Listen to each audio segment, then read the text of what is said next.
Big Week 3 matchup for Atlanta as they look to improve to 3-0, but it's not going to be easy. The Lions are good this year. They're 1-1 right now, and it's in Detroit. So we're going to run through the injury report, and then I've got 5 keys to victory for Atlanta to be 3-0 for the first time since 2017. Now, like I said, it's been a little while since Atlanta has been 3-0. So if you want the Falcons to beat the Lions, I know it might sound a bit cheesy or corny, but this has worked for the first 2 weeks, so let's not stop now. Like the video, and let's get the Falcons another win in the win column. Now, I want to run through some injury news going into this matchup. Calais Campbell, like all veterans, usually take Wednesdays off for rest, so not much of a surprise there. Jeff Okudah, who was limited last week with an ankle injury, is looking to be ready to go week 3 against his former team. If he does not play, it's just going to be a lot of trolls from Lions fans saying, we could have seen this one coming. Cordell Patterson with a thigh injury. Thought we might get to see him last week. That was a bit of a downer. Hopefully we get to see him this week, though, against Detroit. And then Troy Anderson, who did miss week 2 with the concussion. He is still in the concussion protocol. Now, Detroit's got a much longer injury rap sheet here. Amon-Ra St. Brown, this is one to watch for. He's got a toe injury, and it very well could hold him out of the game. And if that does happen, it would be a huge break for Atlanta. Don't expect to see David Montgomery, the veteran running back. He is dealing with a thigh injury that's supposed to keep him out for a few weeks. So it'll be a lot of Jahmyr Gibbs, the rookie. Kirby Joseph did not practice with a hip injury. Emmanuel Mosley did not practice. I'm not going to even try and say that name, but he's really good on the offensive line. And then speaking of the offensive line, the anchor, Taylor Decker, he missed week 2 with an ankle injury. He's still working on that ankle. If he cannot go, that would be another big loss for Detroit. Now, who you got in this game? I go back and forth because I think the Falcons can go toe-to-toe with the Lions, which is a really weird thing to say out loud. Usually the Lions aren't the measuring stick, but they might be in the NFC this year, especially in the NFC North. So who you got, Atlanta or Detroit? Give me the Falcons. Why not? Give me Atlanta down below. Now, let's get into my keys to victory. Key number 1, slow down the passing game. Jared Goff, I wouldn't say hit the fountain of youth in Detroit. He's still a pretty young guy, but he definitely saved his career more or less and got away from being on the future backup path. Now, so far, he's had a lot of great weapons to work with. Amon-Ra St. Brown through 2 games. By the way, did you know he keeps track of every single receiver taken ahead of him? I've never heard that before. He doesn't remind us every single Sunday. Josh Reynolds, Sam Laporta, the rookie out of Iowa. The dude's great. This is going to be a nightmare matchup if the Falcons linebackers cannot keep a good tab on him. And then Khalif Raymond, he's got 66 yards for 1 touchdown, working as their wide receiver 3. But Jared Goff, through 2 games, has been one of the best quarterbacks. I mean, if you do a blind QB resume, you probably don't think it's Jared Goff completing over 70% of his passes, 576 yards. It's over 250 yards a game, 4 touchdowns, 1 interception, and 109 quarterback rating. The effective passing game for Detroit has been their bread and butter, right? The Lions have run successful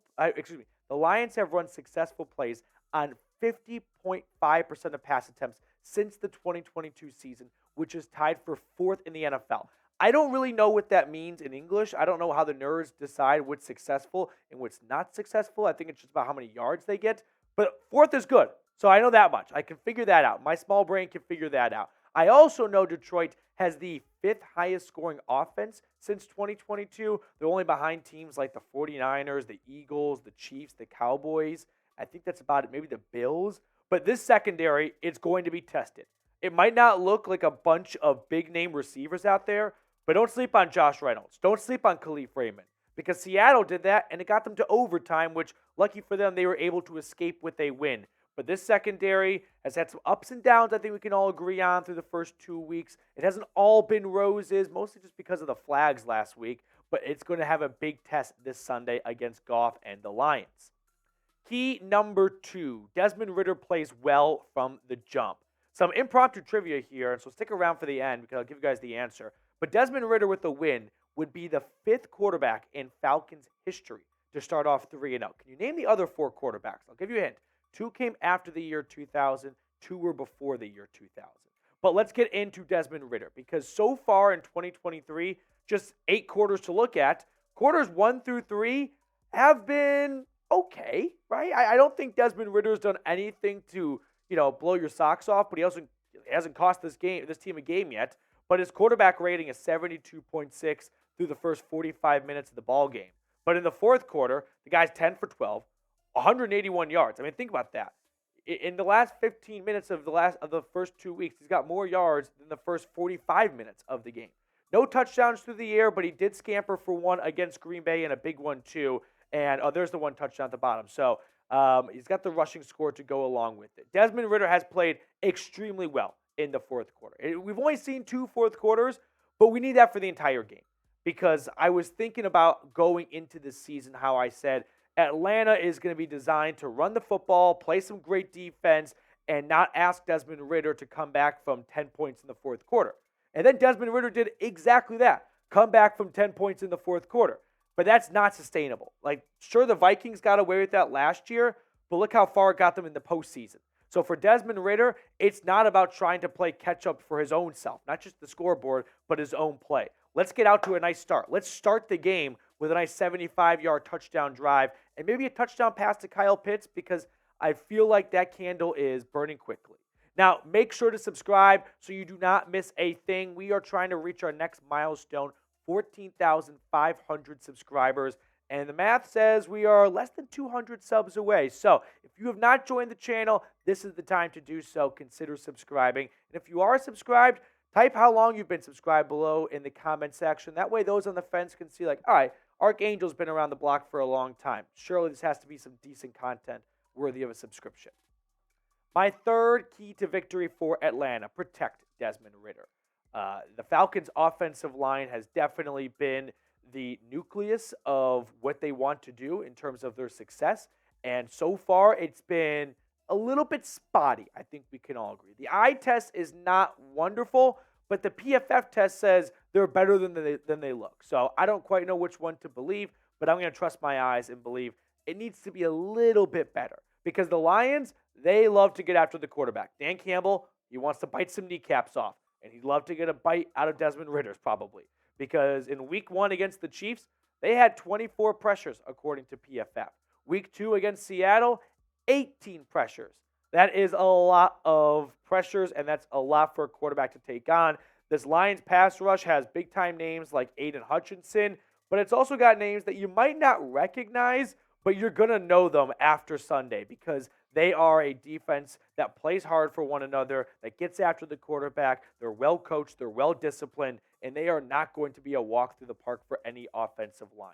Aiden Hutchinson so far this season, 13 pressures, 1 pass breakup, has not gotten to the quarterback enough to bring him down for a sack. So you know he's trying to get that donut off the board. Hopefully it stays on the board for at least another week. Now, before we get to the rest of my keys to victory, our sportsbook partner BetUS has a great deal for Falcons fans. Consider going to chatsports.com/betfalcons. When you use that link, along with the promo code Falcons125, you get a 125% deposit bonus. Now, here are the Week 3 odds for the Dirty Birds. They are 3.5-point dogs right now. Something tells me they're going to keep this game close. Something tells me Younghoe Koo might be coming on for another game-winning field goal or a go-ahead field goal. So I'm taking Atlanta plus 3.5. Ride with me. Or if you're a little bit queasy about Atlanta being 3-0, how about the over? I mean, the Falcons are scoring points and the Lions are scoring points. 45.5, that seems too low. My fourth key to victory is win the run game battle. With both these teams sort of constructed the same way, which is they're not designed to be a fast, like Pac-12 offense. No, they want to be physical, they want to be aggressive, and they want to run the football, and they want to win in the trenches. We got to figure out who's going to win this tug-of-war battle, and hopefully it's Atlanta. The Lions' defensive strength has been they have allowed just 86 rushing yards, which ranks tied for 9th in the NFL. Still small sample size season, only 2 games in, but you can see that Detroit does not like being bullied up front, right? They take pride in what they do at the line of scrimmage, and they are not going to be pushed around. Now, the Falcons' offensive strength, and this is where we have oil meets water, they ran the ball for 341 yards in the first 2 weeks, which is 4th best in the NFL. So something's going to have to give here. Knock on wood, that's Detroit's defense, but whoever wins up front is probably going to be put up for a better chance for success in this game. And that's why we have our sweet prince. He's not a prince anymore. Our sweet king, Bijan Robinson. We're crowning him right now. He gets the Iron Throne. 180 rushing yards so far this year. He had 174 total yards last week, give or take a yard or two. That was the most by a Falcons running back since Devontae Freeman in 2017. Meanwhile, Tyler Algier, all he's doing is scoring touchdowns, right? 2 touchdowns through 2 games so far, and he's an awesome complementary back to Bijan and helps kind of lighten the workload in between the tackles. So it's up to these two and this offensive line to win up front. My fifth and final key to victory, this is more of just a personal dilemma / crisis I think we're all having on the inside. Get Kyle Pitts more involved. They didn't really get him all that involved in weeks 1 or 2, and they still won the game. But I just want to see Pitts more involved. You don't use a top 5 pick on a playmaker not to get the ball to him. And I don't think this is a Kyle Pitts is an all-time bust issue. I think there's probably a little bit on both sides, but I don't think the number one problem is Kyle Pitts is bad at football. I don't think that's the case so far. I don't. We saw him go for 1,000 yards in his rookie season. It's hard to go for 1,000 yards with, average quarterback play at the end of Matt Ryan's career there on accident. But 4 grabs for 59 yards through 2 weeks so far. The guy is super talented. Let's get him featured more. Let's make him a red zone threat. Let's make him a red zone problem for teams. This is on Arthur Smith and this coaching staff to put together a good game plan and a good scheme to get Kyle Pitts involved more. We had a watch party for the week 2 win, and before the game started, I was like, first play, throw it to Drake London, right? The guy did not touch the ball in week 1. Just get that monkey off your back. First play of the game, it's a bubble screen to Drake London. Let's do the same thing for Kyle Pitts now, right? First play, have him run up the field, turn around, pick up 7 yards, 2nd and 3, hand off to Bijan, 1st and 10, and now we go all the way down for 7. So get Kyle Pitts more involved just for my own sanity. But predict the score of Falcons versus Lions. Let me know down in the comment section who you got in this game and by how much. I'm going to take Atlanta. Give me the Falcons. I'm going to change this probably 3 to 4 times before kickoff. 26-24. Rolly, do you want to give a score prediction really quickly? What are you feeling? Give me Falcons 24-21. I like it. And now for that trivia, there are 4 quarterbacks in Atlanta Falcons history who have been 3-0. The obvious ones, Matt Ryan and Michael Vick.